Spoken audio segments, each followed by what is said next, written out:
Oi, oi, querido estudante, tudo bem com você? Novamente estou por aqui. Sou a professora Daniele Nunes e meu sinal na comunidade surda é este aqui. Seja muito bem-vindo ao projeto Aprender Além da Escola do Centro de Mídias e Tecnologias Educacionais da CEMED. Hoje iremos a mais uma aula de língua portuguesa. O assunto de hoje é sobre uma habilidade muito importante no seu processo de aprendizagem: localizar informações explícitas. Preparado? Então vamos lá para a nossa hora de aprender. Veja na tela. Informação explícita é uma informação expressa de forma clara e compreensível em um texto.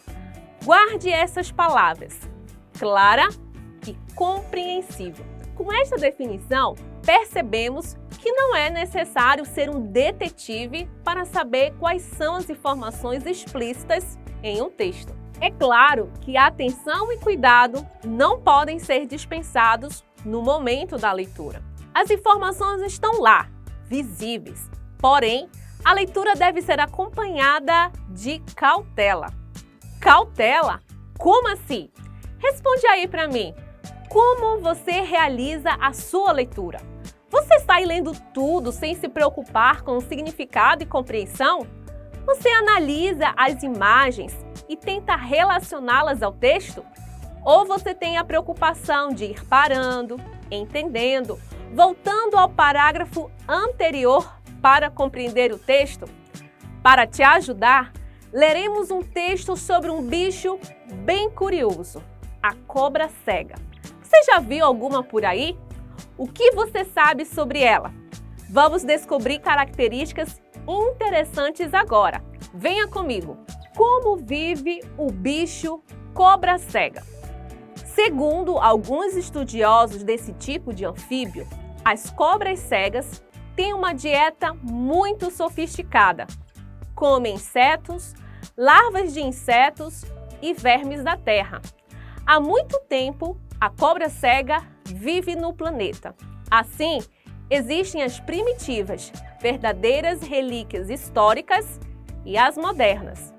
As primitivas põem ovos e as larvas são aquáticas. Algumas das modernas também põem ovos, mas fazem isso dentro dos buracos cavados no solo, onde os filhotes se desenvolvem até a juventude. Olhem quantas curiosidades podemos descobrir por meio da leitura. Por isso, devemos sempre ler. Separei algumas perguntas sobre o texto para que você, aluno e aluna, responda. Todas elas exigirão a localização de informações explícitas. Primeira pergunta: de qual bicho o texto fala? De uma cobra?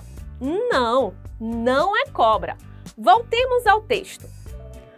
Observe o que está escrito no título. Como vive o bicho cobra cega? Cobra cega é diferente de cobra, viu? Avancemos para a segunda pergunta. Qual o assunto desenvolvido no primeiro parágrafo? Não lembra? Voltemos ao texto. Observe o que diz. Segundo alguns estudiosos desse tipo de anfíbio, as cobras cegas têm uma dieta muito sofisticada. Comem insetos, larvas de insetos e vermes da terra. Consegue responder agora a pergunta? Qual o assunto desenvolvido no primeiro parágrafo? Isso! O assunto tratado no primeiro parágrafo deste texto explica que a cobra cega não é um réptil, e sim um anfíbio, ou seja, as cobras cegas não são lagartos e nem cobras, e muito menos minhocas, já que estas são animais invertebrados. Vocês sabiam disso? Bem, todas essas informações encontradas neste texto são chamadas informações explícitas. Elas estão disponíveis de forma clara e compreensível em um texto. Agora, leremos outro texto. Um texto diferente deste que acabei de ler para você. É um texto que está escrito em forma de lei. Uma lei para crianças e adolescentes, o famoso ECA, que significa Estatuto da Criança e do Adolescente. Você já ouviu falar?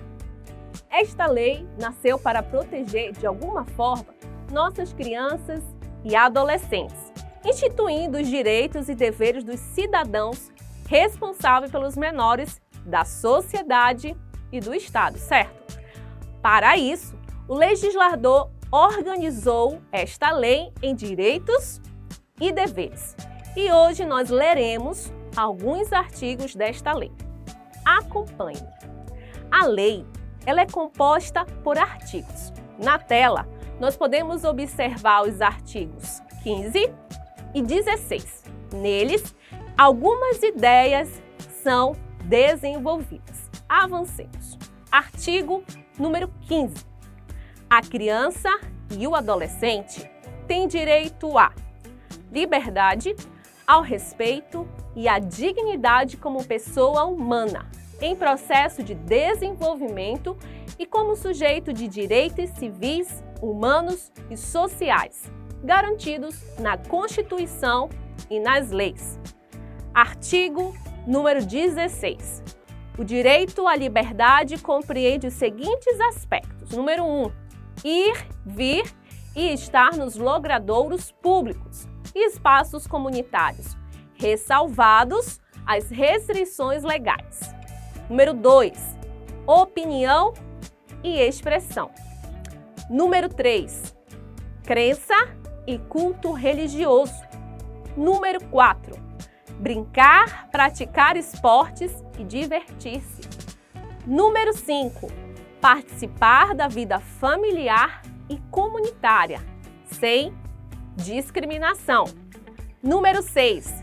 Participar da vida política na forma da lei. Número 7. Buscar refúgio, auxílio e orientação. O artigo 15 nos aponta algo muito interessante. A ideia desenvolvida neste artigo diz o quê, aluno? Que criança e adolescente têm direito à liberdade.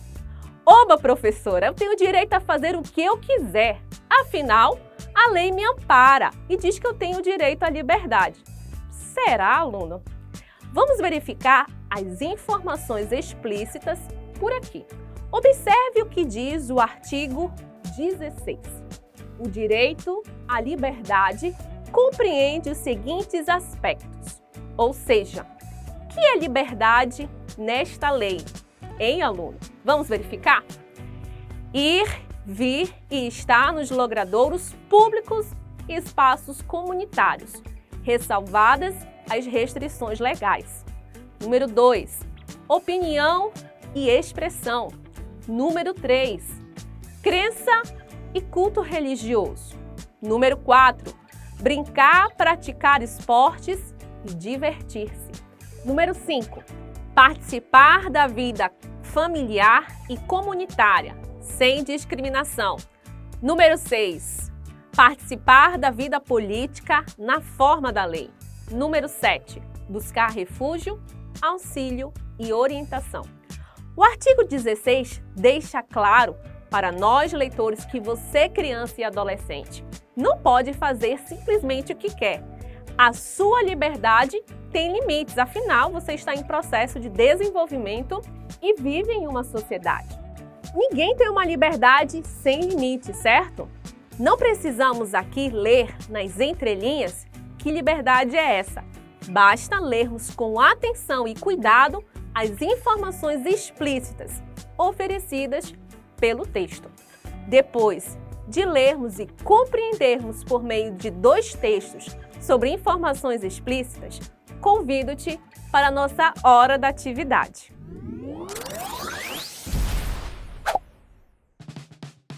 Atividade número 1. Assinale a alternativa que melhor corresponde à liberdade segundo o ECA. Letra A. A criança e o adolescente tem direito a brincar, praticar esportes e divertir-se? Será que esta é a melhor alternativa? Alternativa letra B.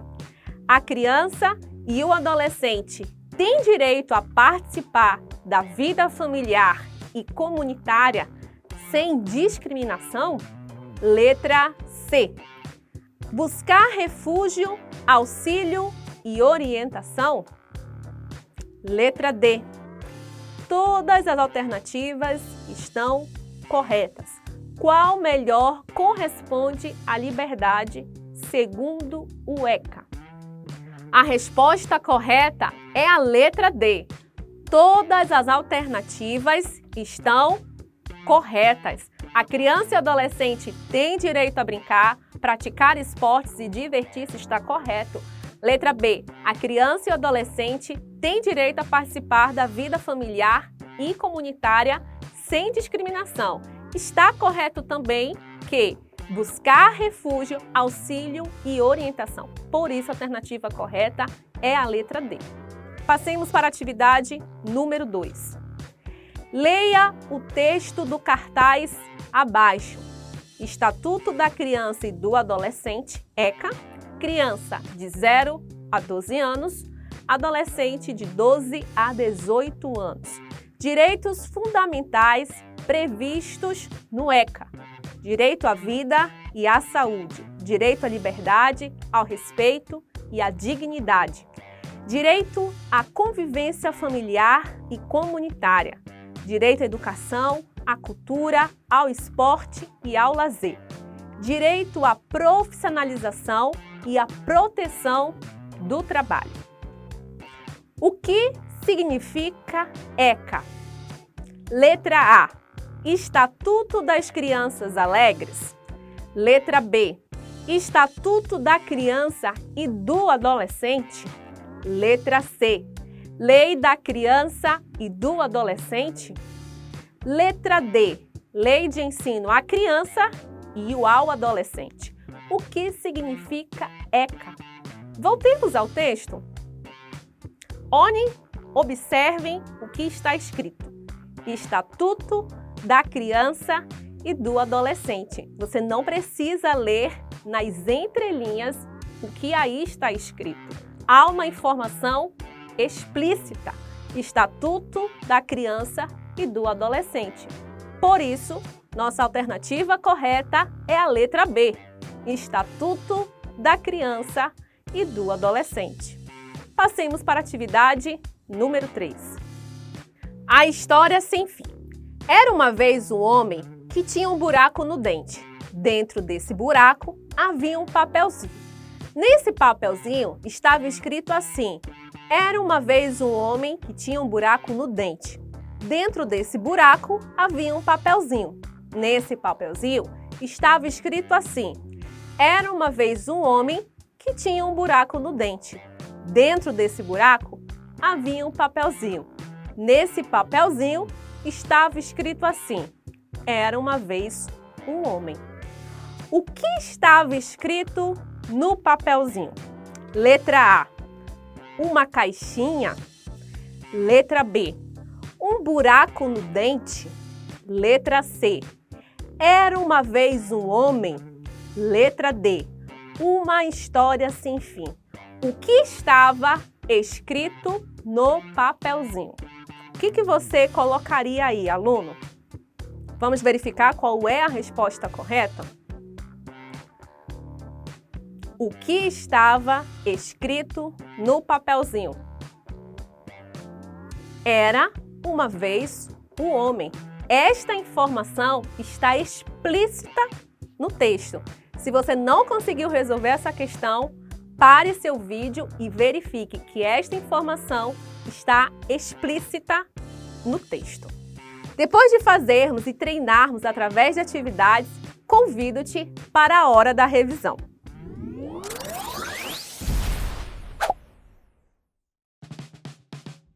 É muito importante que você leia mais e compreenda mais. Assim, você descobrirá o mundo por meio da leitura e você conseguirá ampliar o seu vocabulário também. Mas, para que você não se disperse enquanto lê, pois são muitas informações que recebemos de um texto, é necessário tomar alguns cuidados. Veja os passos que você, aluno, deve ter diante de um texto. Passo número 1. Leia e releia. É muito importante fazer esse movimento. Volte ao parágrafo, caso você não tenha entendido. Não leia o texto em uma única vez. Pergunte-se sempre: eu entendi o texto? Caso não, volte e releia. Seja alguém curioso. Isso é muito importante. Caso você pegue um livro e veja uma ilustração, use sua imaginação e explore a razão da figura. Passo número 3. Sublinhe e grife. Viu alguma palavra desconhecida? Circule e busque no dicionário o significado. Lê uma passagem interessante? Sublinhe. Viu uma palavra que te chama a atenção para entender o restante da história? Grife também esta palavra. Para compreendermos bem o texto, é necessário estudarmos o texto. Com essas dicas e cuidados, notamos que não podemos ler um texto de qualquer jeito. É necessário dedicação. Afinal, quando lemos, queremos compreender. Nesta aula, um dos textos usados foi o Estatuto da Criança e do Adolescente, nosso famoso ECA. Hoje você teve a oportunidade de conhecê-lo. É muito importante saber nossos direitos e deveres. Porém, não há organização se não há cumprimentos de deveres. Os deveres também servem para a organização. Imagine uma sala de aula sem deveres, uma casa sem deveres. Um caos aconteceria. Por isso, respeite os seus professores, cumpra suas tarefas e estude muito. Mas não se esqueça de brincar também. Chegamos ao fim de mais uma aula de língua portuguesa. Espero que você tenha aproveitado e aprendido muito. Aguardo-te na próxima aula. Um beijo no coração e tchau, tchau!